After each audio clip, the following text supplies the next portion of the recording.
আসসালামু আলাইকুম ওয়া রাহমাতুল্লাহি ওয়া বারাকাতুহু। দীর্ঘ দশকের পর দশক জুড়ে মজলুম রাষ্ট্র ফিলিস্তিনের গাজা উপত্যকা সহ ফিলিস্তিনবাসীদের উপর বর্বর ইসরায়েলের গণহত্যা পরিচালিত হয়ে আসছে। সাম্প্রতিক গত ১.৫ বছর ধরে সেই গণহত্যা এবং তার সেই বর্বরতা অতীতের সকল সীমা অতিক্রম করেছে। সারা পৃথিবীর শান্তিকামী মানুষ ইসরায়েলি বর্বরতার বিরুদ্ধে গর্জে উঠেছে।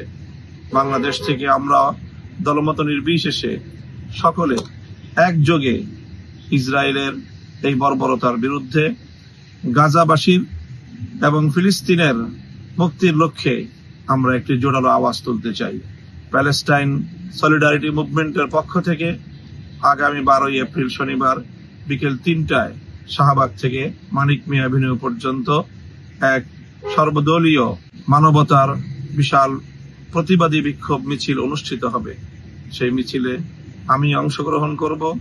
আপনাদের সকলকে সেই মিছিলে অংশগ্রহণ করে ফিলিস্তিনি মুক্তির আন্দোলনকে সমর্থন এবং সংহতি জানানোর উদাত্ত আহ্বান জানাচ্ছি।